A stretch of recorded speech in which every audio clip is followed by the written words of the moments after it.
Kita akan mengkaji kitab Al-Hikam. Mohon maaf yang kajian Risalah Kusyairiyah dan Sahih Muslim mendadak di cancel ya. Karena saya ini juga masih santri. Kalau guru saya mengatakan berangkat, saya berangkat. Saya cancel semua Pak. Jadi mohon maklum. Insya Allah nanti bisa diatur kembali. Insya Allah. Jadinya dipindah tanggal berapa?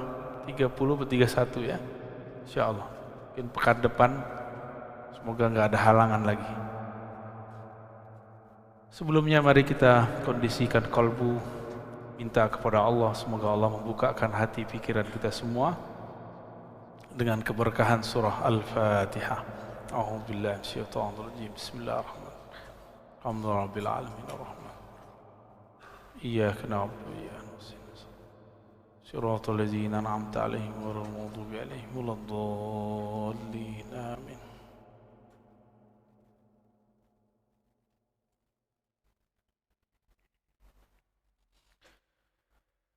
Bisanadina al-muttasil al-imam Nauta'illah qal, dengan sanad keilmuan yang pernah kita ambil dari masyayikh, dari para guru yang bersambung kepada Imam Nauta'illah, beliau mengatakan innama awrada 'alaika al-warida litakuna bihi 'alaihi waridan.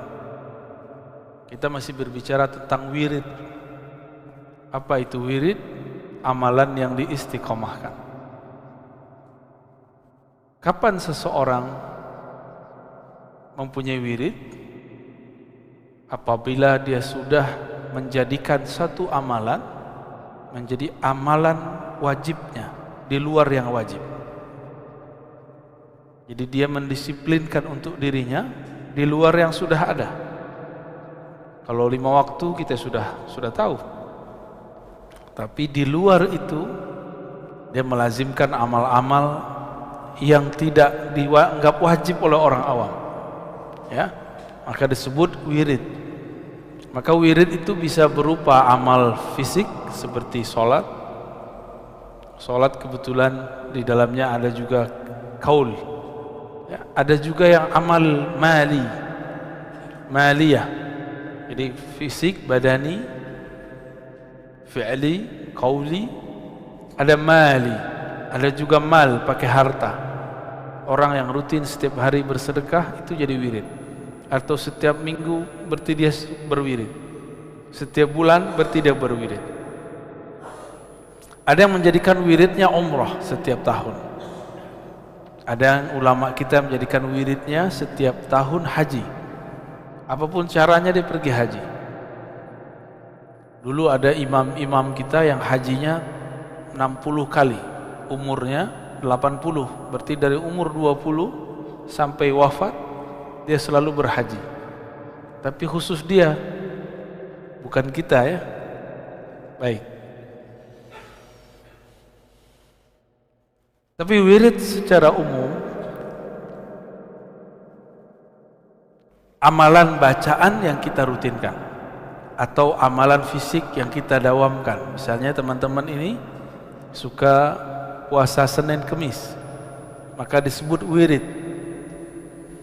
Ciri-ciri orang sudah punya wirid selain istiqamah, kalau ketinggalan dia qada.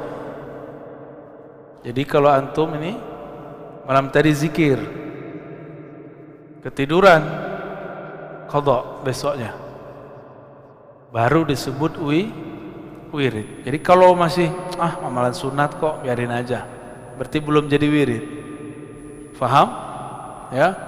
Punya kebiasaan baca Quran 1 juz sehari. Lagi rihlah tidak kuat, tidak sanggup, maka diqadha esoknya. Maka ini disebut bacaannya wirid. Pertanyaannya, lebih duluan wirid atau warid? Nah, apa beda wirid dengan warid? Warid itu anugerah yang Allah berikan. Bisa maqam, rasa, hal ya, getaran saat berzikir, rasa makna yang muncul dalam berzikir disebut warid. Duluan mana rasa itu datang atau wiridnya duluan? Kalau rasa dulu, itu yang benar. Karena rasa itu datang dahulu, baru kita wirid. Namun karena kolbu ini berpenyakit, rasa itu datang terasa bagi dia hambar. Sebagaimana orang sedang sakit, diberikan makanan terlezat, dianggap itu bikin mual. Coba orang lagi demam kasih sop daging, mual gak deh? Mual. Orang yang bukan mempunyai kolbun salim, kolbu yang selamat, diberikan wirid, diberikan zikir, itu kolbunya gak merasakan nikmat. Jangan-jangan kita yang begitu, ya? Kayaknya rata-rata begitu deh ya. Sholat subuhnya masih kepikiran kemana-mana soalnya. Jadi warid itu hal ruhani, keadaan ruhani, anugerah rohani yang Allah berikan kepada orang yang berwirid. Bagi orang awam, beramal dulu baru dapat wirid, dapat warid. Itu terbalik. Bagi ulama yang mengenal Allah, karena ada warid turunlah kita dapat berwirid. Masalahnya tadi, kalau hati kotor, hati sakit, tidak bisa menikmati makanan hati. Ilustrasi lainnya, kalau kita masuk masjid dalam keadaan junub, berani nggak? Dalam ilmu kitab ini, kitab hati, kitab hikam, orang yang lalai kepada Allah disebut junub kolbunya. Jadi kita ini junub terus kayaknya ya. Tapi bukan pakai mandi wajib. Dia pakai taubat wajib. Jadi kolbunya dimandikan dengan taubah, dengan istighfar kepada Allah Subhanahu wa ta'ala. Masih tegang ya? Allahumma sholli ala sayyidina. Sayanya yang masih tegang.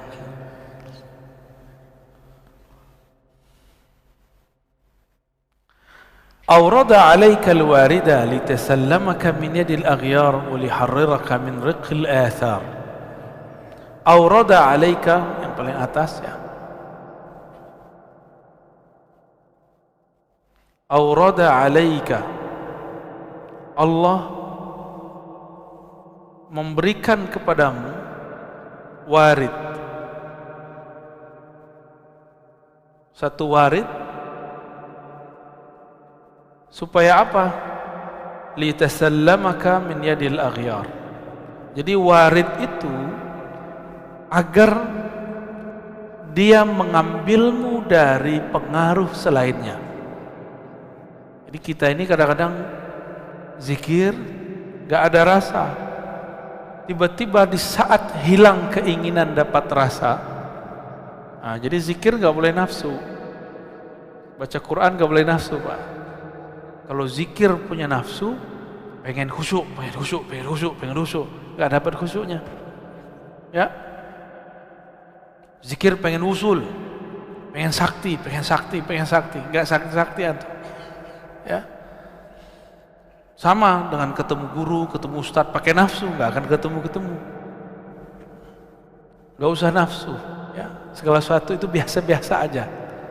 Jangan terburu-buru, jangan tergesa-gesa, jangan maksa-maksa, jangan maksa Allah juga. Kalbu kita belum siap. Antum mau merasakan yang Nabi rasakan, ntar keluar rumah pohon ngomong, berani nggak? Paling-paling besok gila, ngomong-ngomong sendiri ya, ngomong pohon, gak sanggup kita. Maka Allah Subhanahu wa ta'ala mengambilnya pelan-pelan. Ada yang diambil langsung, yang diambil langsung terjadilah apa yang disebut majzub. Tahu majzub? Masih ingat ciri-ciri wali? Macam-macam wali ada 3. Wali malamatiyah, wali majzub, wali sufi. Wali majzub ini yang mendadak diambil oleh Allah Subhanahu.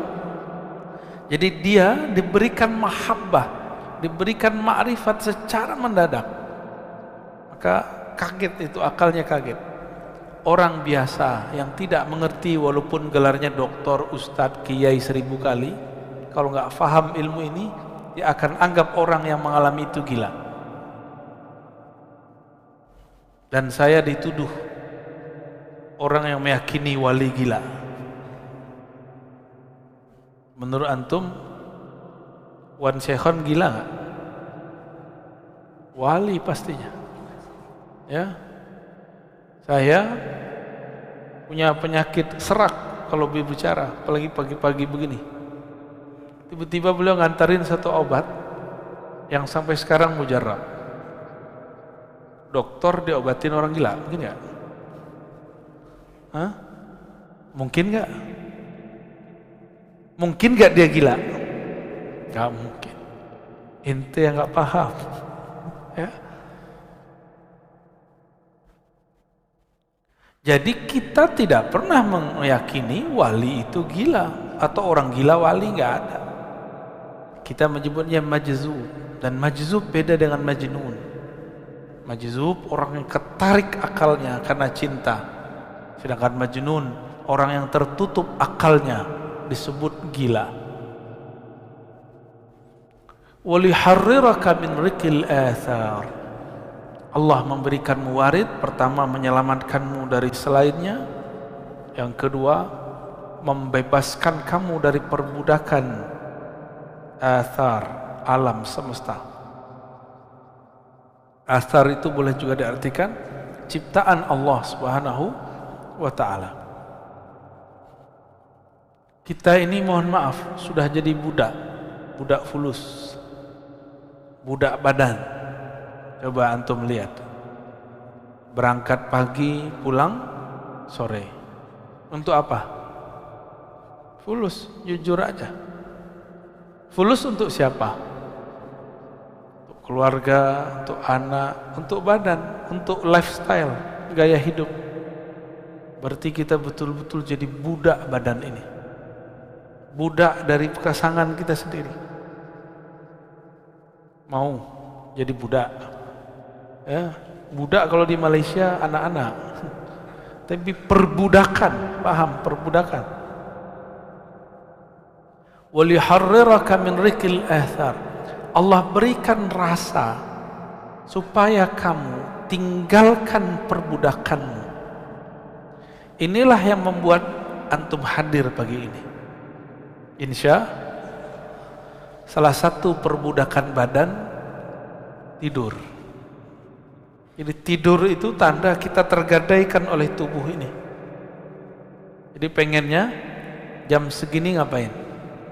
Tidur, ya. Sama Pak Sio pengen tidur. Tapi karena janji nggak boleh egois, ya. Doakan saja saya selamat dan sehat selalu, dan teman-teman yang bersama, ya. Kalau dihitung-hitung capek Pak, ngajar itu capek, lelah. Tapi ya, kalau kita pikir lelah, kapan berjuangnya, ya. Itu suara apa itu, Bu? Ya, ditahan, tahan, ya. Yang terganggu bukan saya, orang di depan saya ini, kekasih Bapak Ibu ini.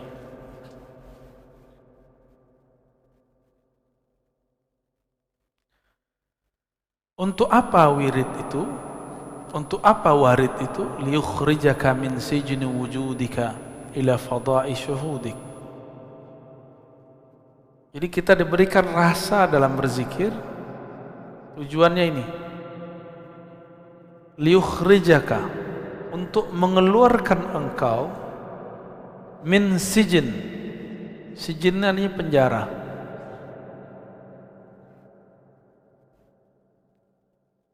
Kemarin saya ketemu dengan ketua rutan di pelosok negeri, di perbatasan Kalimantan Barat dengan Malaysia. Bapaknya baik sekali, kita disambut benar-benar baik. Sebelum saya keluar, selesai kita ngisi kajian untuk para napi, nggak tahu napi namanya. Tiba-tiba ketua lapasnya, ketua rutan yang ngomong, Ustadz, doakan saya pindah segera.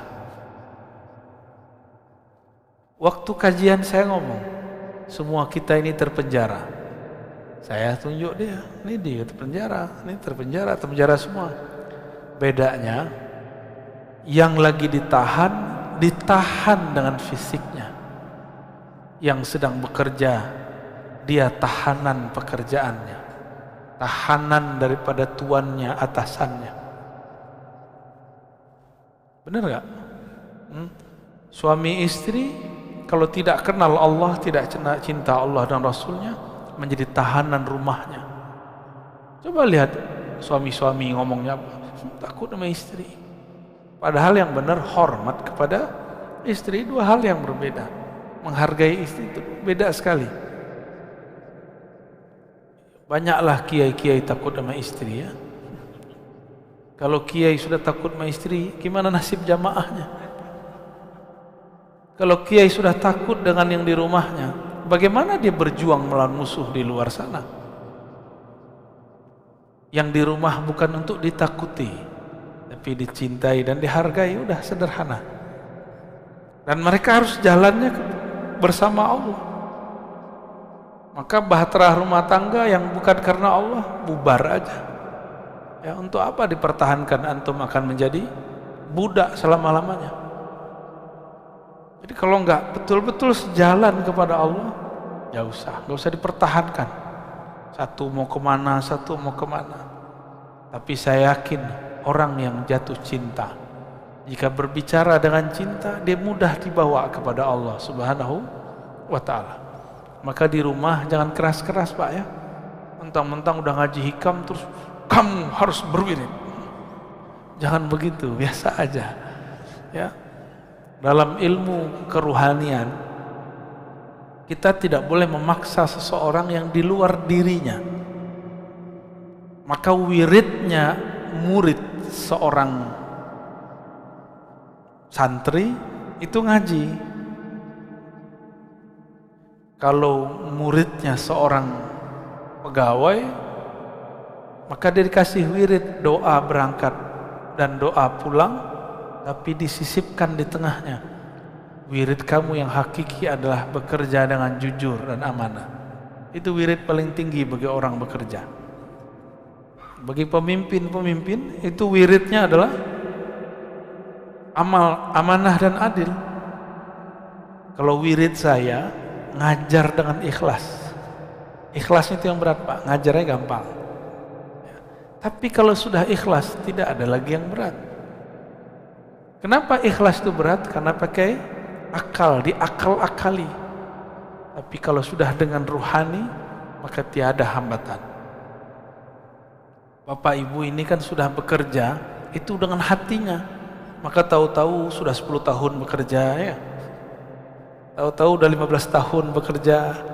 Tahu-tahu udah beruban, tahu-tahu udah jadi kakek nenek. Bener. Saking cintanya sama pekerjaan lupa. Saya mau tanya, Bapak sudah nikah berapa tahun? Iya. Coba dikenang Pak awal nikah Pak. Langsung teringat? Sebentar nggak? Sebentar, berarti Bapak cinta sama istri. Ya, alhamdulillah. Ente udah hamil. Anak berapa? Rasanya berapa tahun? Ya, rasanya nikah udah berapa lama? Bentar. Berarti dia cinta sama bininya kan? Bapak buka tuh bajunya ada tatonya tuh. Galak-galak begitu ternyata hatinya lembut ya. Dan kadang yang keras itu orang berserban kayak berkopiah kayak saya nih. Dia kan berserbannya belakangan nih ya. Kadang-kadang orang beragama taat itu lebih keras, lebih kaku daripada orang-orang yang tubuhnya sudah bermaksiat, sudah bertato. Lebih gampang tersentuh kadang. Karena orang taat nih sok taat. Kalau sudah ada sok sedikit susah masuk ilmu. Allah berikan warid rasa nikmat berzikir, kecanduan ngaji itu warid. Antum merasa nikmat ngaji, ada lapang rasa dalam pikiran, itu warid paling mahal. Lebih gede daripada wirid 70.000 kali zikir, lebih gede daripada sholat 1000 rakaat. Lah kok tiba-tiba ada jamaah saat syuruk dia sholat dulu, ustadznya lagi ngomong, berarti dia nggak dapat warid lagi ngaji. Dia beramal pakai nafsu, pengen dapat amalan pahalanya umroh dan haji gratis ya, padahal ngaji lebih utama daripada itu. Antum belajar satu bab, ini ada 2 bab nih, itu sama dengan 1000 rakaat. Syuruk cuma 2 rakaat. Tuh, cerdas nggak orang begitu? Tapi di banyak masjid saya melihat begitu. Karena umat diajarkan mengejar pahala, bukan mengejar ma'rifat, bukan mengejar ilmu. Umat diajarkan mengejar benefit, keuntungan. Kalau kamu begini kamu dapat ini, kamu begini dapat ini. Ilmu begitu, tambah akhir zaman tambah ditinggal orang ya. Maka para asatiz, para ustadz, kita cerita motivasi dengan pahala seperlunya, mulai cerdaskan umat, jangan perbodoh umat dengan benefit pahala. Itu anak kecil begitu. Anak kita dulu atau kecil diiming-iming orang tua, kalau kamu sholat 5 waktu, bapak belikan sepeda. Kalau kamu puasa 30 hari, dibawa jalan-jalan ke Bali. Gitu. Kan salah itu ya. Tapi untuk anak kecil boleh. Untuk anak kecil boleh. Saya pernah cerita, saya bilang ke anak saya, nanti kalau kamu puasanya benar, beliin laptop. Sekali kita ketiduran, Masya Allahu ayyafal, kita ketiduran, dia nangis. Dia nangisnya apa? Gak bisa beli laptop, gak jadi beli laptop. Abi gak jadi beli laptop. Bangun jam 6 semua, sok-sok tahajud malam tadi, lewat bablas. Itu anak nangis bukan karena puasanya tidak lengkap, bukan karena dia tidak sahur, tapi karena dia berpikir tujuan dia tadi apa? Laptop. Jadian Pak. Mau begitu ya, Allah sudah tunjukkan sekarang ini orang-orang yang mengajarkan iming-imingan begitu, itu banyak masalah ya, pasti banyak masalah. Kita doakan mereka, para asatiz yang mengajarkan itu, semoga Allah angkat lagi derajatnya ke derajat yang di atas itu, biar dia tidak selama-lamanya membodoh-bodohkan umat ya. Mohon maaf ini bahasa lumayan kasar. Mungkin sampai kapan ya? Ustaz, antum kajiannya berat sekali. Berat apaan antum aja bisa menikmati kan? Berat tapi jelas gak apa-apa daripada udah ringan menyesatkan. Sijni wujudika, penjara wujudmu. Wujud ini yang pertama wujud badan. Apa kata kawan? Oh, gak kuat, kayak ente gak kuat. Jadi dia membawakan ke badannya, bukan kepada ruhaninya. Jadi dia lihat ada orang kuat semangat, orang ini betul-betul mujahadahnya tinggi, mikir, gak mungkin kita gak sanggup kayak dia. Berarti dia masih punya penjara wujud badannya. Ada juga yang penjara akal. Penjara akal, gak masuk akal. Yang paling lucu, ngomong kayak ilmiah tapi salah bahasa, gak logis. Saya tanya, masuk gak logis apa? Gak masuk akal. Gak masuk akal beda dengan gak logis. Tahu bedanya? Apa bedanya Pak? Jangan-jangan selama ini kita ngomong, kita gak paham apa yang kita omongi. Apa beda akal dengan logis? Ada beda gak? Nah,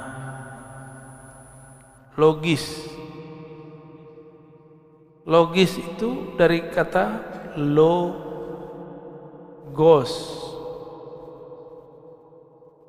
artinya ilmu atau kata. Kata.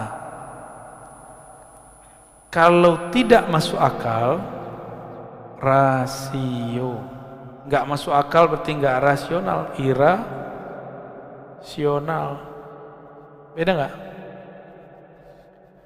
Nggak logis berarti struktur katanya yang masalah. Kalau nggak masuk akal berarti akal nggak sanggup mencernanya.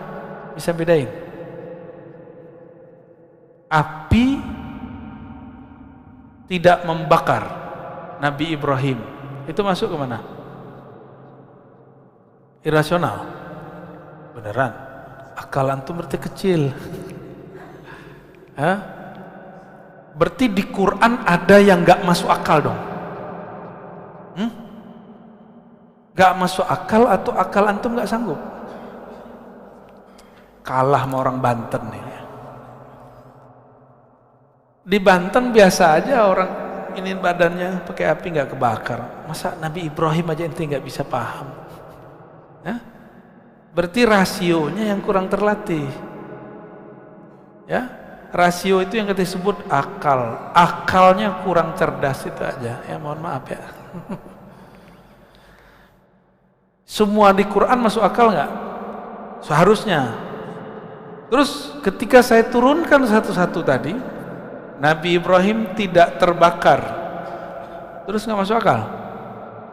Justru itulah akal yang sebenarnya. Akal yang Allah mau itu akal yang sanggup memahami api tidak membakar itu gimana caranya. Gimana? Mulai ngebul. Jadi jangan sembarangan ngomong nggak logis. Ya. Nggak logis itu nggak sesuai dengan struktur kata-kata atau ilmu. Ini istilahnya orang hukum. Orang hukum tuh ngomong, argumen Anda tidak logis. Baru pas. Ya, coba kan ada persidangan nih tiap minggu yang masuk ke YouTube hasil-hasilnya. Lalu banyak komentator-komentatornya. Itu mereka berbicara di bab logis. Nah, seorang hakim itu membaca kelogisan seseorang. Walaupun dia benar, nggak logis salah. Walaupun dia salah, kalau dia bisa melogiskan dia benar. Nabi sendiri yang ngomong. Jadi kata Nabi, aku ini cuma manusia. Kalau kalian bawa sesuatu dengan hujah yang logis, aku pasti percaya. Aku menangkan di pengadilan. Itu Nabi yang ngomong. Maka banyak kasus dari zaman Rasulullah, karena orangnya tidak bisa membawa hujah, dia gagal di pengadilan. Bukan berarti pengadilannya nggak adil, pengadilannya adil secara logis, tapi mungkin nggak adil secara perasaan, gitu, ya. Jadi versi orang awam itu beda, keadilan dengan versi ahli hukum itu berbeda, Pak. Jadi jangan-jangan selama ini kita bilang nggak adil itu versi kejahilan kita. Ya, di zaman Rasul kejadian kok. Memang Nabi nggak kasyaf, Nabi kasyaf. Jangankan Nabi, Imam Abu Ishaq Asy-Syirazi habis memutus, ada dua orang datang saling tuduh menuduh masalah maling. Kalahlah orang kedua, padahal dia tidak salah. Besok bakal dipotong tangannya. Subuh-subuh seperti ini, tar siang mau dipotong. Imam Abu Ishaq Asy-Syirazi mimpi bertemu Rasulullah SAW. Apa kata Rasulullah SAW? Wahai Abu Ishaq, akhta'ta, kamu salah. Sebenarnya yang maling yang pertama, yang kedua tidak dapat bawa hujah. Bangun tidur, beliau tidak merevisi hasil keputusannya. Karena secara bukti yang dapat bawa bukti siapa? Kadang kalau ilmu itu, pengadilan itu pakai perasaan, hancur Pak pengadilan. Jadi di pengadilan itu pakai bukti. Meskipun antum ini benar, nggak bisa bawa bukti, lewat. Gak usah begitu, orang menikah aja begitu. Kawan kita tiba-tiba dicerai sama suaminya, padahal dia nggak pernah ikut pengadilan. Ternyata itu si suaminya bisa merekayasa pakai orang dibayar seakan-akan udah selesai, tahu-tahu surat udah turun. Bisa begitu, Pak. Jadi hakim cuma baca indikator yang datang kepada dia. Tapi kan orang komentar sekarang di luar ilmunya, seakan-akan dia menguasai semua ilmu. Jadi beda logis dengan masuk akal, beda ya. Penjara akal, penjara ketika akalnya masih belum dicerahkan, diberi cahaya oleh cahaya ilmu Allah Subhanahu wa ta'ala, maka akalnya akan menghambat. Gak masuk akal nih, masa bisa begitu, masa bisa Isra Mi'raj sampai ke langit. Nah, itu penjara akal tuh. Kita punya seorang guru dulu, dia nggak punya kerjaan, Pak, menurut kasat mata, tapi dia ngajar. Kita lupa ngajar itu juga pekerjaan. Bedanya kalau kita kerja untuk bos kita, dia kerja untuk Allah yang jamin dia. Lebih banyak mobilnya dari orang yang kerja untuk dunia, lebih banyak tanahnya. Orang datang, Pak Kiai, saya mau kasih tanah, pakai syarat tidak, bil 10 hektar. Orang kerja 50 tahun 1 hektar pun tidak dapat ya.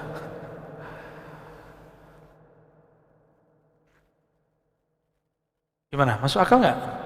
Masuk. Berarti akalnya sudah mulai oke ya. Udah mulai connect. Ketemu dengan orang mati, mungkin ya? Orang mati itu yang mati apanya? Oke. Antum udah cerdas. Terus yang masih hidup apa? Ruhnya. Maka kalau saya mau ketemu dengan ruh orang mati, tubuh ini harus dianggap mati, dikondisikan mati, baru ruhnya bisa ketemu dengan ruh orang mati. Itulah yang terjadi pada baginda Rasul sallallahu alaihi wasallam ketika beliau mengatakan, ra'aitu Musa yusolli fi qabri, aku melihat Sayyidina Isa salat di dalam kuburnya, bukan di atas kubur, di dalam kubur. Lebih canggih lagi tuh. Beliau ketika sampai di Al-Masjid Al-Maqdis, Baitul Maqdis, melihat 124.000 para nabi dan rasul sholat di belakangnya. Itulah, ini asrar, rahasia, bahwa semua para nabi kemudian menjadi umat Nabi Muhammad sallallahu alaihi wasallam, jadi makmumnya beliau semua. Maka wajar beliau mengatakan, itu Nabi Ibrahim pun butuh syafaatku baru bisa masuk surga, apalagi kalian ya. Sok-sokan baru tahajud berapa tahun ya. Baru ngaji sunnah bid'ah kemarin sore udah bisa ngancem-ngancem ustadznya. Saya bersaksi di akhirat Anda ini sesat. Emang ente sempat jadi saksi? Berarti dia nggak mengenal akhir zaman, akhirat. Jadi ada namanya al-ilmu bi akhir zaman atau bil akhirah, ilmu mengenai akhir zaman dan akhirat. Bahwa di akhirat itu nanti orang nggak akan sempat memikirkan orang lain, hanya Rasulullah lah yang sempat memikirkan selain dirinya dan para pewaris Rasulullah sallallahu alaihi wasallam.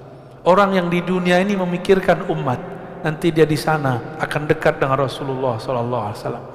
Tapi orang yang sekarang di dunia ini, dia memikirkan dirinya sendiri, dia jauh dari Rasulullah sallallahu alaihi wasallam.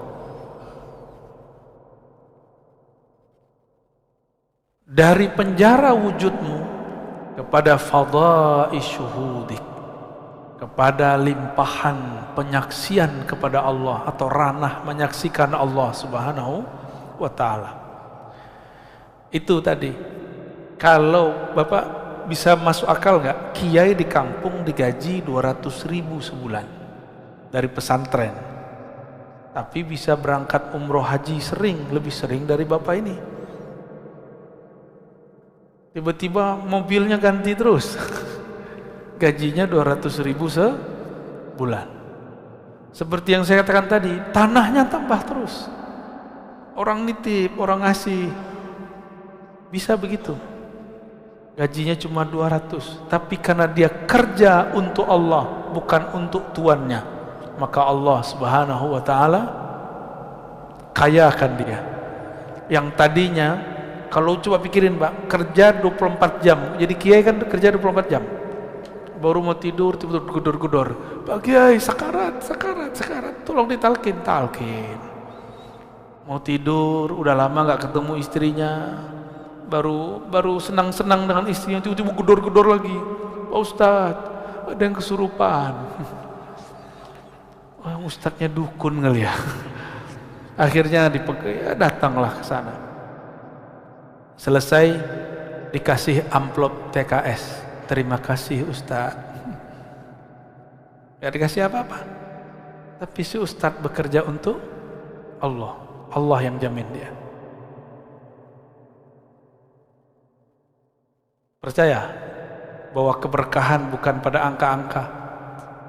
Keberkahan ada karena orang memandang Allah Subhanahu wa ta'ala. Ya. Saya kalau pikir-pikir di pesantren atau di kampus ngajar, malas kita Pak. Tapi kita pikirkan keberkahan, Masya Allah ya, ada aja. Dan keberkahan itu milik mutlak Allah Subhanahu wa ta'ala, dan dia bisa kirim lewat benda apa saja, di saat kapan saja. Gimana? Yakin anaknya mau jadi kader, jadi kiai? Gaji 200.000 sebulan.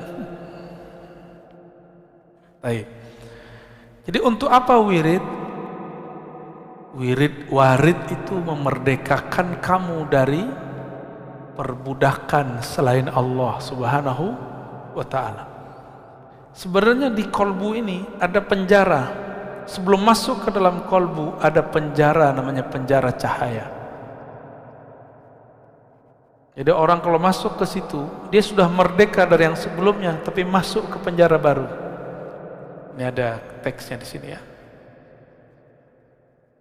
Al-anwar matayal qulubi wal asrar.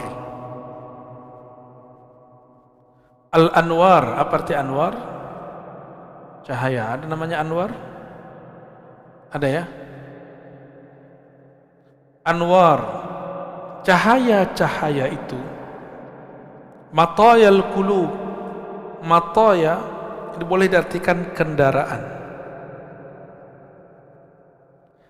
Cahaya itu adalah kendaraan untuk kolbu dan sir. Ini kolbu, ini sir ya. Apa arti sir?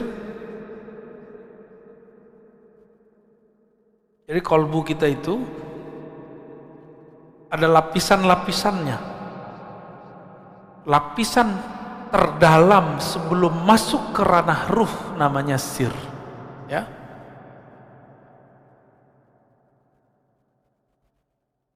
Ini kalau kita buat, ini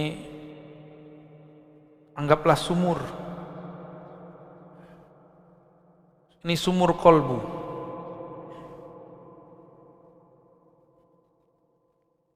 Kalau kita lihat ke dalam sumur, terlihat seperti ini, tambah dalam. Nah, ini kolbu. Ada lagi ke dalam, terus ke dalam. Ya. Yang ini disebut dengan fuad. Fuad itu tempat memutuskan apa saja. Lalu di dalamnya lagi disebut lub. Lub itu inti dari kolbu, otaknya otak itu dia. Jadi semua kecerdasan kita ada di lub. Orang yang berpikir dengan lubnya, dia akan mampu membaca 10 tahun ke depan, 5 tahun ke depan. Ini kawan-kawan saya, sebelum pandemi, sebelum ada demam online, dia sudah belajar online dan diejek banyak orang. tapi dia berpikir tenang dengan lubnya. Dagang sama, yang berbeda cara dagangnya. Benar nggak? Dulu dagang nggak? Saya pernah bercerita di sini, di akhir zaman pasar di mana-mana tapi sepi. Coba lihat, ruko ada di mana-mana, sepi. Ini zamannya, Pak. Dulu saya pikirkan pasar sepi, nggak ada transaksi. Ternyata Nabi hanya sanggup membahasakan ke masyarakat Arab saat itu. Akhir zaman, pasar-pasar luas di mana-mana tapi sepi. Maksudnya orang cukup pakai handphone, smartphone. Itu zaman Nabi Yusuf aja nggak ada itu, Pak. Nabi Sulaiman bisa terbang kemana-mana. Itu iri dengan zaman ini. Kalau perlu dia hidup jadi umat Nabi Muhammad SAW. Ya, gimana? Mau jadi umat terdahulu? Saya nggak mau, Pak. Saya bangga jadi umat akhir zaman. Alhamdulillahirabbil alamin. Imam Abu Hanifah berfatwa banyak hal, dan itu berlakunya baru sekarang. Zakat fitrah boleh dengan yang senilai, boleh dengan fulus, boleh dengan yang senilai. Misalnya kita pakai pencet-pencet, jadi nggak? Ya, mohon maaf nih para kiai yang sangat setia dengan mazhabnya, mazhab jadulnya. Saya ini juga bermazhab Syafi'i, tapi Syafi'i usuli, bukan Syafi'i furu'i. Syafi'i manhaj, bukan Syafi'i qauli. Apa bedanya? Syafi'i manhaji, kita meminjam manhajnya Imam Syafi'i, kita pakai. Bisa jadi beda hasil qaulnya. Kita ambil teorinya, tapi beda datanya. Data beliau kan zaman dulu, data kita sekarang beda. Teorinya boleh sama. Apa nanti perbedaannya? Coba lihat, ribet nggak? Mohon maaf ya. Kita datang ke kiai, ke ustadz atau panitia zakat, beli beras. Beli beras, Pak Kiai, Pak Ustadz, saya mau zakat, belilah. Terus serahin lagi, saya mau zakat. Ribet nggak? Hari begini masih begitu. Itu beras paling 2 cuma 3 diputar-putar. Intinya pakai duit tuh. Tapi begitulah ulama ahli fikih menjaga keorisinalitas pemikiran mereka. Cuma saya nggak sepakat kalau harus saklek. Sekarang zaman orang lagi di mobil, lagi di pesawat, di mana bisa pencet jadi. Lalu kenapa kita harus mempersulit? Maka jika ada waktu, lakukan itu, lakukan, anterin beras. Jika tidak ada waktu, kita ambil yang baru ini. Jadi nggak boleh saklek juga, nggak boleh juga menghina yang lama. Ya, yang lama kita pertahankan jika memungkinkan. Jika tidak, kita terima yang baru. Itu orang punya loop. Di dalam inilah namanya ruh.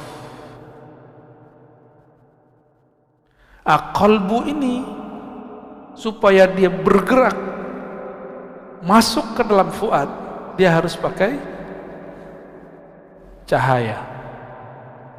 Cahaya apa? Cahaya ma'rifatullah. Cahaya mengenal Allah Subhanahu wa ta'ala. Saya boleh sebut ini boleh kita sebut dengan, kalau ada smartphone, ini smart apa? Qalbu. Kalau smart qalbu, di dalamnya pasti ada memori, server, ada Play Store. Apa kalau Apple itu apa? App Store. Ini juga ada Qalbu Store. Bukan store, Pak. Apa yang terjadi di sana? Allah menurunkan di dalamnya rahasia-rahasia ilmu pengetahuan. Kenapa ilmunya para ustadz mentok? Ngaji itu yang diulang-ulang. Karena ilmunya terbatas pada yang tertulis atau yang didengar, atau pada hafalannya. Kalau dia punya smart qalbu, aktif, ada pulsanya, ada paketnya, kan beda paket beda hasil, Pak. Ya, Atau dia nggak punya, dia cuma punya jaringan wifi, maka dia aktifkan, ya dekat kepada sumber, maka dia bisa mendownload. Orang yang bisa merasakan ini, inilah yang disebut laduni. Jadi paham laduni itu apa? Masuk, bisa dipahami. Jadi laduni itu nggak aneh-aneh, Pak. Laduni itu bukan berarti kepala dikeplak-keplak terus masuk ilmu, tuh enggak. Ambil kitab terus gini, masukin, enggak begitu. Zikir 70.000 kali dapat laduni, enggak. Laduni itu bukan orang banyak zikir, orang banyak baca. Laduni itu ketika si kolbu tahu dari mana dia menggali. Kolbu menggali dari buku, atau kolbu menggali dari lub dan sirnya. Kalau dia menggali dari lubnya, dia bisa memprediksi masa depan. Jika dia menggali dari sirnya, dia dapat membaca rahasia apa saja di alam semesta. Kalau pakai ruh, nggak ada batas, unlimited. Itulah rohani Rasulullah Sallallahu Alaihi Wasallam. Jadi yang pakai ruh itu cuma Rasulullah. Para nabi paling sampai lub.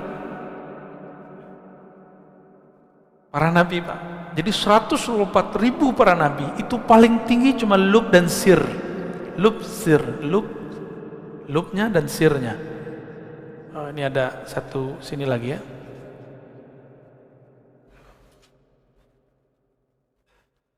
Sampai di situ para nabi. Nah, nabi yang sampai ke sir itulah 313 rasul. Sedangkan selainnya sampai di awal-awal sir itu. Sedangkan yang 313 sudah di ujung. Sudah di ujung pencapaian rohani. Yang menjadi pakar ruh cuma Rasulullah sallallahu alaihi wasallam. Maka ilmunya Rasulullah di atas para malaikat. Jibril gak bisa tembus, Pak. Jibril cuma sampai ke fuad. Jibril menurunkan Al-Quran sampai ke fuad. Sebenarnya dia tidak menurunkan, dia cuma nyolek fuadnya Rasulullah. Ternyata dalam kolbu Rasulullah sudah ada semua Quran. Jadi Quran turun itu cuma formalitas. Pada hakikatnya di kolbu Nabi sudah ada semua Quran itu. Kan khuluquhul Quran, akhlaknya Quran, berarti dia itu batangannya Quran, kira-kira begitu. Isinya Quran ya Rasulullah itu sendiri. Kalau akhlaknya Quran, sifatnya apa dong? Hembusannya apa dong? Dialah hakikat Quran yang sebenarnya. Dengan demikian Rasulullah SAW itu ilmunya unlimited, tidak terbatas. Kalau kita ada kuota unlimited, tapi kalau habis jatahnya loading.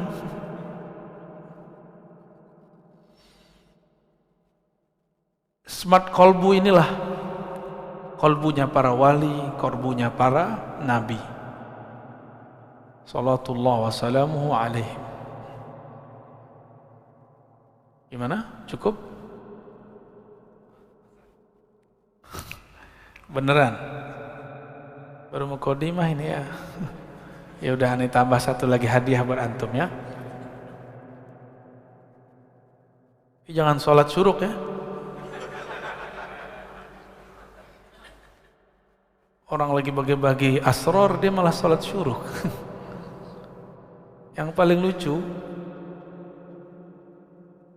kawan kita sholat. Saya nggak tahu dia sholat sunat atau sholat wajib. Saya lagi bahas asrar. Dalam sholat dia dengerin ceramah saya. Ya.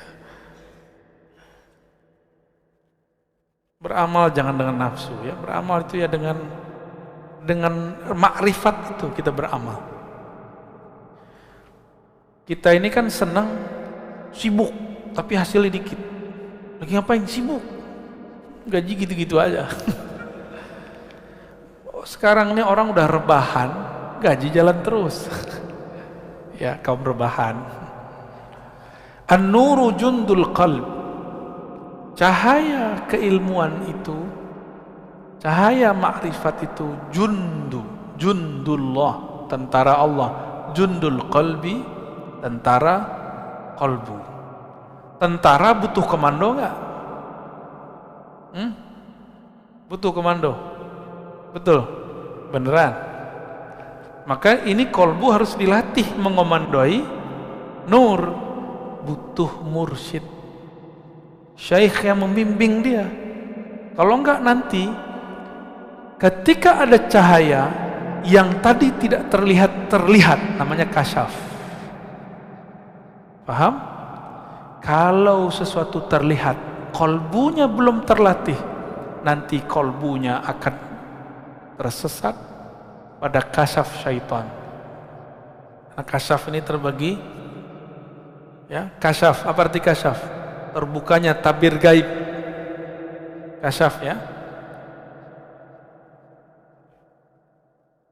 terbukanya tabir gaib. Kasyaf ini ada kasyaf syaitani.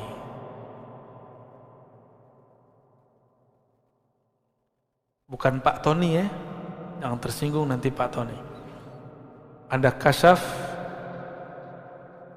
ada banyak ini, ya. Malaki, malaikat. Kasyaf malaikat biasanya dengar zikir. Jadi antum nih kalau jalan, mungkin ada di antara kita nih, pas jalan keluar dengar pohon zikir, itu namanya kasyaf malaki. Ya. Atau seakan-akan terbawa ke alam lain, lalu melihat ada sekelompok komunitas di alam yang kita tidak tahu alamnya, mereka sholat, mereka zikir. Ya. Itu namanya malaki. Asik, Pak. Alam-alam begini ini asik. Termasuk yang syaitan ini asik. Bener asik. Terus ada kasyaf akli, akal kita. Yang paling tinggi kasyaf ilahi. Apa perbedaannya antara ini, kita hapus saja, ya, syaitani dan ilahi? Perbedaannya cuma satu. Ilahi menambah seseorang ma'rifat kepada Allah, membuat dia tambah merasa hina, sedangkan kasyaf syaitani membuat dia merasa sakti, mulia, wali.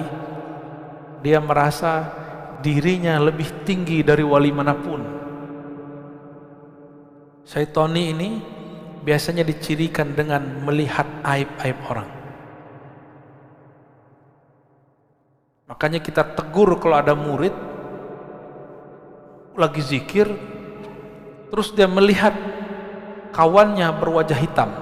Saya bilang itu setan yang datang, supaya kamu tengkar dan suuzon kepada kawanmu itu. Ya, jadi jangan langsung percaya. Ciri-ciri kasyaf syaitani, terbukanya aib orang lain, dah gitu aja. Jadi kalau setiap aib itu bukan dari Allah.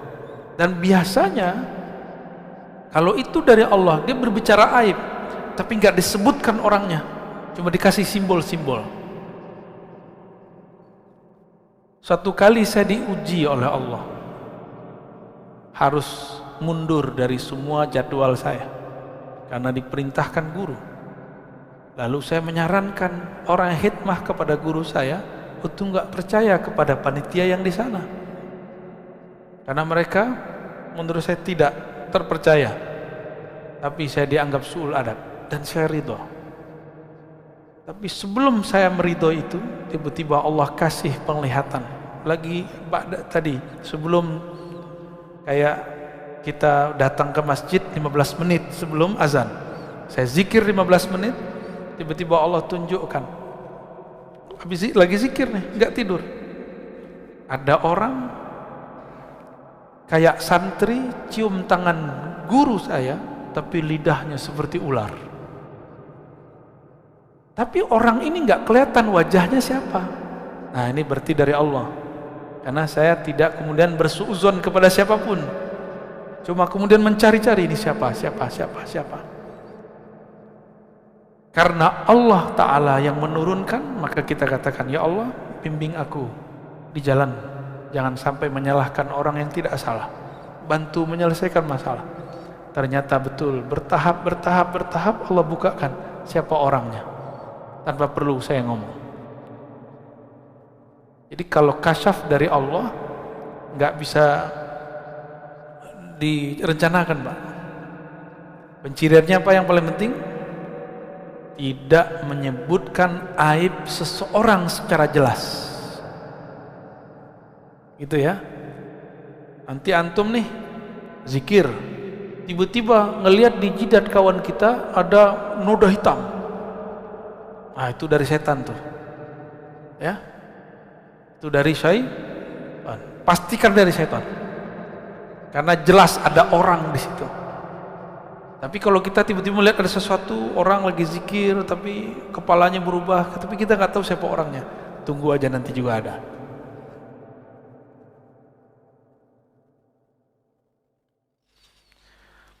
Cahaya itu tentara kolbu, kama anna zulmata jundun nafs. Sebagaimana kegelapan adalah tentara jiwa, diri, nafsu. Berarti ada dua tentara ya. Tentara dalam bab ini itu persis seperti tentara dalam pemahaman militer. Dia punya serangan. Itu zulmah, kegelapan ini. Dia bisa menyerang, Pak. Masuk lewat pikiran, masuk lewat telinga, masuk semua. Dan serangannya bertubi-tubi. Kalau orang berzikir dengan nafsunya, pengen jadi wali, nanti pas lagi zikir, kamu wali, kamu wali, kamu wali. فَإِذَا أَرَضَ اللَّهُ أَن يَنْصُرَ عَبْدَهُ أَمَدَّهُ بِجُنُودِ الْأَنْوَارِ. Ciri-ciri orang yang diselamatkan Allah, Allah kirim tentara cahaya, tentara ma'rifat, tentara laduni.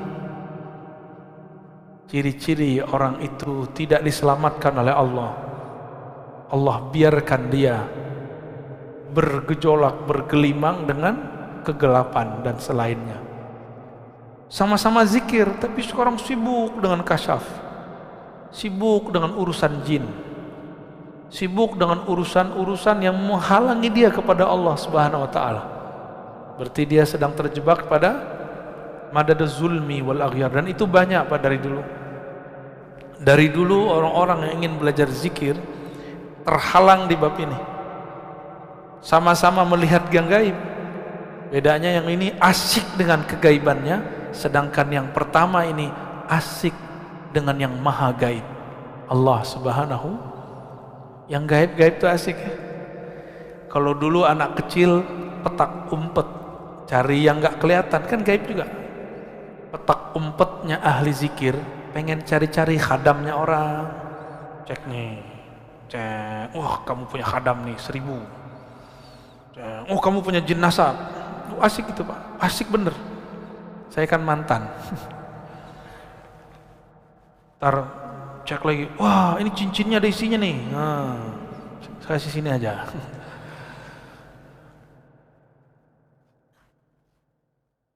Maka kalau Bapak Ibu nih simpan benda-benda yang diisi-isi,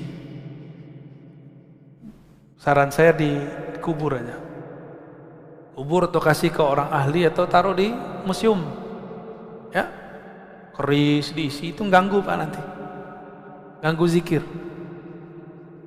Jimat udah buang tuh jimatnya, bakar, ya. Kalau ada kalimah Allah bakar. Kalau cuma benda-benda udah taruh aja. Bergantunglah kepada yang maha abadi. Jangan bergantung lagi kepada yang tidak abadi. Tawakkalu 'alal hayyil ladzi la yamut. Kalau engkau hendak bergantung, bertawakallah kepada yang hidup tidak pernah mati. Bertawakal, berserah kepada guru-guru bakal mati. Sudah berapa banyak murid-murid jamaah, murid tarekat, murid zikir, kelimpungan sekarang gurunya mati, wafat syekhnya. Jangan bergantung sama guru. Apa kurang cukup pelajaran dari Sayyidina Umar? Saking cintanya, lagi mabuk cinta sama Rasul sallallahu alaihi wasallam, tahu-tahu Rasulullah meninggalkannya. Kata beliau, siapa yang mengatakan Muhammad mati, aku matikan dia. Umar, Pak. Itu terjadi, Pak, di banyak komunitas zikir. Guru itu berjasa menjadi pintu. Kalau udah masuk sudah bersama yang di dalam pintu. Jangan, nggak usah dibawa-bawa pintunya. Ya. Paham maksud saya? Sayyidina Ali mengatakan, ana madinatul ilm wa aliyun babuha. Nabi Muhammad SAW menyebut Sayyidina Ali, aku kota ilmu, Ali pintunya. Itu hadis mutawatir, didhaifkan oleh kelompok pembenci Ahlul Bait. Ahlus Sunnah cinta sahabat, cinta Ahlul Bait. Kita respect kepada dua golongan ini. Jadi ciri-ciri Ahlus Sunnah yang sebenarnya cinta ulama, sahabat, cinta Ahlul Bait. Cinta Ahlul Bait bukan berarti membenarkan semua kata-kata Ahlul Bait. Ini kan ada Sayyid, ya, ada Habib paling 1-2 orang. Ya dia sama kayak kita, tanya aja sama dia. Gak ngaji dia jadi orang jahil, gak sholat dia jadi fasik. Sama, bahkan dosanya lebih besar dari kita, karena di dalamnya ada darah Rasulullah SAW. Emang enak jadi Habib? Ya, kawan-kawan mau jadi Habib, atau Habib palsu, Habib PA atau ya, emang kalau udah pakai gamis jadi Habib, pakai jenggot ngomong tabarakallah, masya Allah. Enggak jadi Habib. Habib itu nasab dari Rasulullah SAW, dan itu anugerah. Karena ada satu prestasi di alam sana dulu dia buat oleh ruhnya, maka dilahirkan sebagai Habib. Habib aja kadang nggak tahu, Pak, prestasi dia. Apa yang dia buat dulu di sana. Baik. Semoga Allah memberikan kita tentara-tentara kolbu dan diberikan kemampuan untuk mengemondoi tentara-tentara itu. Jangan sampai cahaya sudah masuk tapi kolbu belum siap untuk merawatnya. Maka rawatlah kolbu, bergurulah kepada ahli kolbu. Fas'alu ahli dzikri in kuntum la ta'lamun. Tanya kepada ahlinya jika engkau tidak tahu. Jika tidak tahu fikih, tanya ke ahli fikih, jangan tanya ke sufi. Jika tidak tahu tasawuf, tanya ke ahli tasawuf, jangan tanya ke salafi. Jika enggak mengerti tentang dakwah, jangan tanya kepada ustadz yang cuma ustadz yang malas gerak, apa namanya, mager. Ada ustadz mager, Pak, dia di rumah aja, ya nggak apa-apa juga sih. Jangan tanya jemaah tabligh kepada ustadz mager, nggak paham dia. Sebagaimana antum jangan tanya persoalan suluk khalwat kepada orang yang sedang rehlah dakwah. Dulu kita khuruj, saya ikut khuruj dulu. Sampai di satu tempat, itu orang kampung sana suluk tarekat, zikirnya Allah Allah. Setahu saya dalam khuruj ada bab tidak boleh membicarakan atau menyalahkan khilafiyah. Ini kawan saya menyalahkannya, diusirlah. Untung ada saya sudah pernah bersuluk 40 hari, kita cut dari bisa yang urus. Akhirnya jadi bersahabatlah kita sama orang yang tadi disalah-salahkan itu. Malah dia baca-baca isi hati saya, dia kira saya nggak bisa baca juga. Taib, alhamdulillahi rabbil alamin. Ngebul ya. Semoga Allah kirim tentara kolbu, bukan tentara nafsu. Dekati ahlinya, jangan jauh dari mereka, amalkan ilmunya. Insya Allah tentara kolbunya dapat dikendalikan. Ya. Amin ya rabbal. Mungkin ada 1-2 pertanyaan. Wow, ini udah sering nih. Anu kali beling ya, fadhal.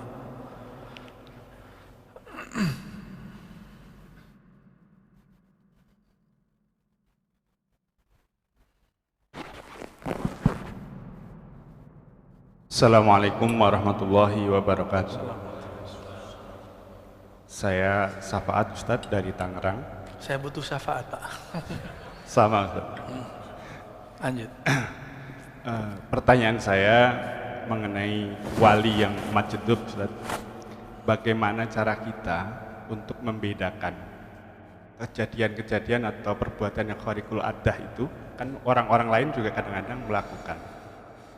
Tapi kalau wali majdub ini ya juga melakukan seperti itu.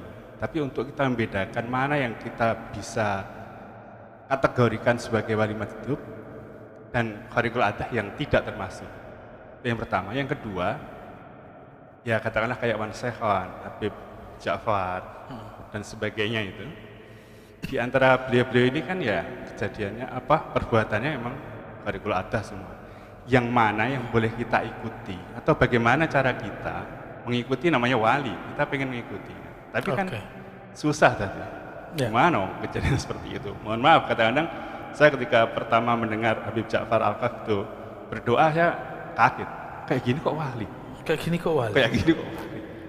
Dan banyak gitu. Saya akhirnya para kiai cium tangan. itu seperti itu. Maksudnya kita mana yang harus kita ikuti? Baik. Syukran. Assalamualaikum warahmatullahi wabarakatuh. Teman saya terjebak oleh kata-kata gitu, Pak. Kayak gini kok wali. Jadi wali versi Bapak syafaat apa? Sorban. Dia doang yang wali, Pak. Ya. Tapi ente besok jangan tanggalin serbannya, tetap begitu ya. Kita bayangin wali itu tengah hutan sendiri, ya gak seru, Pak. Jangan bayangin wali itu orang yang sendiri gak punya nafsu, enggak. Nabi istrinya 9, bukan berarti hatinya kotor. Nabi Sulaiman punya kekuasaan di timur, di barat, bukan berarti dia cinta dunia. Istrinya 400, gundiknya 1000. Bukan berarti dia bukan kekasih Allah, gak ada urusannya. Menurut kita nih, apalagi ibu-ibu ini ya, mohon maaf ibu-ibu, kita mikirin masa wali bininya banyak. Jadi kita konsepnya wali itu nggak ada nafsu. Kalau kayak gitu batal dong kenabian Nabi Muhammad SAW, batal dong kenabian Nabi Sulaiman, kenabian Nabi Daud, istrinya banyak. Wali itu jangan pakai konsep kita. Wali itu pakai konsep yang punya kewalian. Siapa yang punya kewalian? Allah. Nah itu riqil athar juga tuh ya, budak asumsi, paradigma. Jadi tolong jangan pikirkan wali itu semuanya kemana-mana pakai tasbih, terus pakai tongkat. Subhanallah. Enggak, Pak. Sesekali saya meniru itu. Malam tadi kita kajian di Tangerang, saya pakai tongkat. Tapi enggak selalu, biar Bapak juga tahu bahwa itu bukan semuanya wali begitu.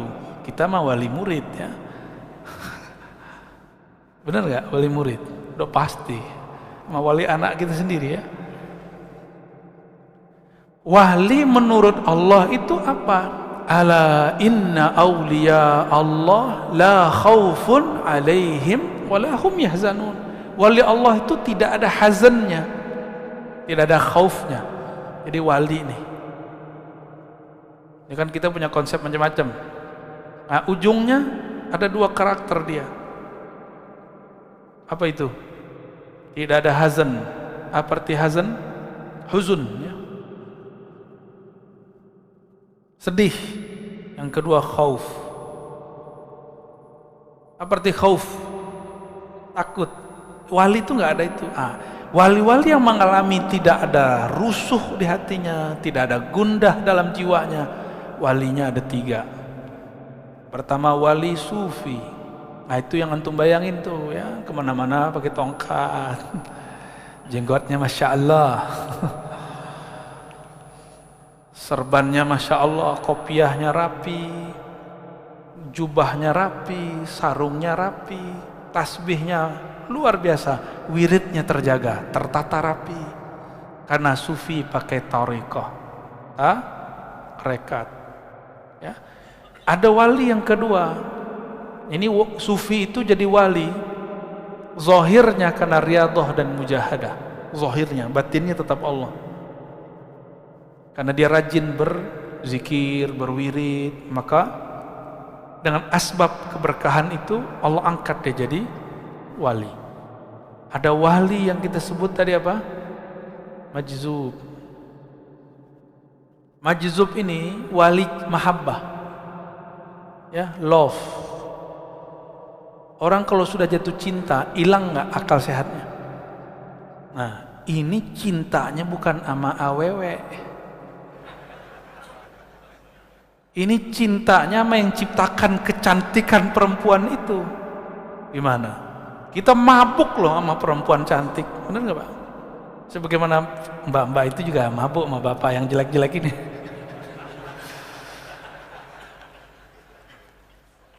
Betul-betul memabukkan. Itu baru cinta fisik. Yang mohon maaf, ya buang airnya masih bau lah. Itu wansehan Pak. Sahabat saya saksinya, buang air kecilnya nggak bau. Dia pipis. Itu air seninya nggak bau. Percaya gak? Ini saksinya bukan 1-2 orang, hampir dimanapun dia kencing di situ, mohon maaf ya, bahasa kasar begitu. Itu orang mengatakan, kok nggak bau ya? Itu baru cucu Rasulullah, cicit Rasulullah SAW. Gimana Rasulnya? Sallallahu alaihi wasallam. Padahal orang rokok itu kan kotor pembersihannya. Normalnya kalau dia ngerokok itu pasti bau. Bener nggak? Kita yang nggak ngerokok aja bau. Karena jengkol. Yang ketiga namanya malamatiyah. Malamatiyah ini ada satu thariqat di Turki namanya malamatiyah. Tapi bukan itu. Malamatiyah ini orang yang diberikan asrar dan ma'rifat mutlak. Itu mutlak. Maka malamatiyah ini karena dia punya asrar di mana? Di bagian paling dalam kolbu tadi, ruh. Dia harus menjaganya. Karena ini permata harus dijaga benar. Coba lihat sekarang, sejak kejadian ada toko emas di Ciputat, tahun kapan itu dibobol orang pas Jumatan, masih ingat? Sekarang semua toko emas di Ciputat itu pakai ya udah kayak penjara Pak. Begitu orang jaga emas, apalagi jaga emas-emas. Ini malamatiyah, jaga rahasia langit dan bumi, bahkan rahasia aras, bahkan rahasia sebelum aras dicipta, bahkan rahasia setelah alam ini ada. Itu dia nyimpen semua di kolbunya orang malamatiyah. Maka malamatiyah ini bukan orang gila, dia orang waras. Tapi kalau ahwal rohaninya datang, dia perlu menyembunyikannya. Kalau enggak dia nanti jadi majzub. Maka malamatiyah ini orang yang paling pintar bersembunyi dalam rupa yang banyak. Beda dengan munafik. Munafik menyembunyikan kebusukan. Kalau ini menyembunyikan keindahan, keharuman.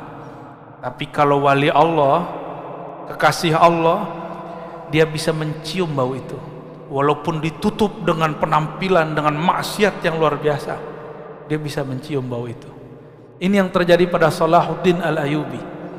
Dia tidak terkecoh oleh joroknya Qutaib Alban. Qutaib Alban itu nguji para qadhi, para imam, mohon maaf Pak ya, pipis berdiri depan masjid tanpa ditutup, tanpa istinja. Lalu dia teriak-teriak depan masjid. Orang lagi sholat dia berisik. Ngecek itu imam yang hafiz Quran, dia ingat Allah lagi sholat atau dia kesel sama saya. Allah Akbar, kesel sama orang. Awas loh, kalau selesai assalamualaikum gue gampar loh. Jadi dia dalam sholatnya menyimpan kebencian-kebencian dan dendam, dan dia sudah merencanakan makar dalam sholat. Banyak orang begitu ya. Orang kayak gitu sholatnya merasa sok diterima, ya salam. Habis itu dengan sholat yang kacau itu dia berani bentak orang, kau ganggu sholat saya. Bukan sholatmu yang terganggu, hatimu yang banyak gangguan. Ini contoh, kita kalau di bus trans atau di MRT atau di pesawat, asyik main handphone, orang mau berisik di samping gimana? Nggak ngaruh. Karena mainannya ada dan dia tahu cara memainkan mainannya. Maka saya sarankan antum, kenali smart kolbunya. Biar pencet-pencetnya tahu. Biar ngegame-nya asik. Orang mau bom kiri kanan, dia masih asik pakai game kolbu. Mau orang kiri kanan berisik, dia nggak ada gangguan. Karena kolbunya sudah smart. Ya, itulah kolbu sufi, kolbu majzub, kolbu malamatiyah. Jalur saya jalur sufi Pak, tapi saya belum jadi sufi, saya lagi belajar jadi sufi. Sufi kok kayak saya kan nggak pas ya. Kalau majzub, oh saya nggak masuk ya. Tapi ketemu dengan mereka. Malamatiyah, saya pun sedang belajar kecil-kecilan tentang mereka dan ilmu mereka ya. Dan mereka ini nggak banyak, di alam semesta paling cuma 40 orang, dikit ya, 40 orang paling. Kalau majzub sama nggak banyak juga, meninggal abah saya nggak tahu lagi. Ntar antum mau kita usulkan. Taib. Yang kedua tadi apa? Tanya, terjawab semua ya? Yang diikuti sufi. Malamatiyah itu kalau dia lagi buka tirainya jadi sufi. Gitu. Jadi Malamatiyah ini dia bisa berbaju majzub, bisa berbaju sufi, bisa berbaju semua thariqah. Nanti antum kaget-kaget aja nggak pernah nyantri tapi ngomongnya lebih cerdas dari kiai yang nyantri 30 tahun. Ada orang nyantri 30 tahun? Nggak ada, anehnya nggak nyampe. Orang cuma di pesantren 15 tahun. Saya nggak ngerti ilmu ma'rifat akhir zaman sampai Allah kasih hadiah pandemi, maka saya mulai belajar kepada orang-orang Malamatiyah. Ribet Pak awal ketemu ya. Kita ini kan orang syariat, ngaji hadis 11 tahun, jadi membaca tuh hadis mana nih, dia pakai hadis mana nih, begitu terus. Jadi saya kalau screening orang pakai hadis. Wah ini bukan ahli hadis nih, ahli hadas nih. Sekali ketemu orang Malamatiyah, Masya Allah, saya malu kepada Allah. Dia nanya, oh kamu ya orang yang hafal 4000 hadis itu? Dia ngomong gitu, ini kan muji. Ini orang nggak pernah ngomong selama itu dengan orang-orang sekitar. Kok giliran sama saya, dia mau ngomong. Ternyata Allah kirim dia untuk membersihkan kesombongan saya belajar hadis. Pertanyaannya gitu, kita kan senang Pak dipuji gitu. Kamu ya yang hafal hadis itu. Kayaknya pengen mau bilang iya, tahu-tahu batin saya bilang, hati-hati, kamu dijebak, kamu lagi diuji. Akhirnya saya jawab, oh enggak kok, sok-sok suci, sok tawadu, paling cuma berapa ki gitu. Bang, bos, saya manggil dia, saya lupa, saya manggil dia apa ya. Orangnya jarang ketemu, rambutnya dikuncir kayak, celananya pendek Pak, lebih tinggi dari isbal, ketutup sedikit lah bagian lutut itu. Ngomongnya langsung nyodok ke dalam jantung saya. Dia tak kasih pertanyaan lagi, oh kamu itu yang dokter pinter? Salah. Saya bilang, ya saya dokter terbaik. Wadah, kenapa? Disertasi saya dicetak, ya, karena habis sudah kalau ya. Tapi kita hantam lagi. Jadi batin ini ternyata bisa dialog dengan batin. Malam itu cuma ngomong dengan beliau 15 menit sampai 20 menit, tapi itu membersihkan hijab 15 tahun. Hijab merasa pakar hadis. Cuma 15 menit dibersihkan untuk masalah yang sudah terkubur 15 tahun. Oh, yang ketemu saya sebelum saya ketemu dia pasti bilang Ar-Razi itu sombong. Betul Pak, saya merasakan kesombongan itu. Aduh, saya nggak bisa cerita deh, bersyukur ketemu orang begitu. Jadi jangan-jangan orang yang muji kita itu sedang, ya Allah membersihkan atau menjeblosin sekalian. Jadi ujian itu dua aja, kamu lolos, kamu tidak lolos. Tapi tenang, kalau nggak lolos sekali kan bisa maju lagi. Rahmat Allah kan luas. Jadi nggak usah khawatir Pak ya, syafaat antum. Oke, cukup lah ya, udah jam 6:30. Untuk yang udah ngangkat tangan, terima kasih.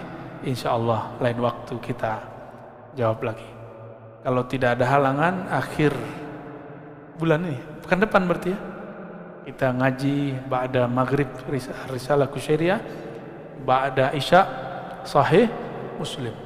Kata orang, siapa bilang ya orang belajar tarikat sufi tidak bisa ngaji hadis ya. Tapi bukan untuk ama mereka, untuk kita ngaji hadisnya ya. Allahumma salli ala Sayyidina Muhammad wa ala Sayyidina Muhammad ila hadratin Nabil Mustafa sallallahu alaihi wasallam wa li sadatina al-awliya as-sufiyyin wal majzumin wal malamatiyya wa a'immati as-sufiyya wa a'immati al-muhaddithin wal mutakallimin min ahli sunnati wal jamaah wal fuqaha al-arba'ah wa sadatina al-ulama wa sadatina al-mursyidin murabbiyin wal muridin wal hadirin wal hadirat. Al-Fatihah. A'udzubillahi bismillahirrahmanirrahim. إياك نعبد وإياك نستعين صراط الذين أنعمت عليهم غير المغضوب عليهم ولا الضالين. اللهم يا رحمن الرحيم يا منزل الفاتحة wahai yang menurunkan surat Al-Fatihah, salli ala Sayyidina Al-Fatih, sampaikan salam kami kepada Sayyidina Al-Fatih, Nabi kami yang memegang fatihnya langit dan bumi, fatih pembukanya surga. Allahumma balligh salamana wa tahiyyatana ilaih wa balligh mahabbatana wa syauqana ilaih. Ya Allah, sampaikan salam rindu kami, salam cinta kami kepada baginda Nabi Muhammad sallallahu alaihi wasallam. Salatu wassalamu alaika ya sayyidana ya Rasulullah. Salam beribu kali salam wahai baginda Rasul, semoga tercurah kepada hadirat Engkau. Jawablah salam kami wahai Rasulullah. Terima kami sebagai umatmu wahai Rasul. Terima kami sebagai ikhwanmu di akhir zaman. Allahumma ya Ghaffar ya Ghafur ya man huwa alimun bidatis sudur. Wahai yang maha mengetahui dosa-dosa kami, aib-aib kami, masa lalu kami, ampunilah semua kedurhakaan kami. Engkaulah yang maha berkuasa untuk merubah kami, maka rubahlah kami ya Allah dari pemaksiat jadi orang taat, dari orang taat yang sombong menjadi orang taat yang tawadu, dari orang berilmu yang merasa dia berilmu menjadi orang berilmu yang merasa ilmunya berasal daripada Engkau. Allahumma ya nur ya man huwa nurun ala nur, wahai pemilik cahaya, jika matahari penyebab hidupnya tumbuh-tumbuhan dan manusia bahkan hewan di muka bumi, maka Engkaulah pemilik cahaya. Dengan cahayamu itulah ya Allah kalbu kami hidup, fuad kami hidup, lub kami hidup, ruh kami terang benderang.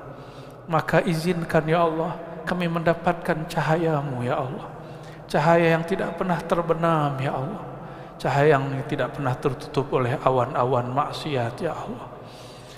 Allahumma ya Allah, bebaskan kami dari perbudakan badan kami, perbudakan nafsu syahwat kami, perbudakan akal pikiran kami, bahkan hijab-hijab yang ada di dalam kolbu, fuad, lub dan sir kami. Hantarkan kami ya Allah kepada kesadaran ruhani yang sebenarnya, mengenal Engkau tiada batasnya. Warzuqnal iman wal islam wal ihsan. Dengan kemuliaan Engkau ya Allah, berikan kami hakikat Islam, hakikat iman, hakikat ihsan memandang kepada Engkau. Allahumma ya Allah, kami punya keluarga, punya kawan, punya tetangga, punya bangsa dan negara, maka rahmatilah semuanya ya Allah. Kami punya ulama, punya umara, jagalah mereka ya Allah. Kurangi perselisihan di antara mereka ya Allah. Jika mereka berselisih, bimbinglah mereka ya Allah. Ya Allah, kami sering terpancing ya Allah, terpancing untuk hal-hal yang tidak penting ya Allah. Maafkan emosi kami yang labil ini ya Allah. Maafkan pikiran kami yang selalu suuzon kepada siapa saja ya Allah. Ya Allah, biquwwati jamalika wa jalalik.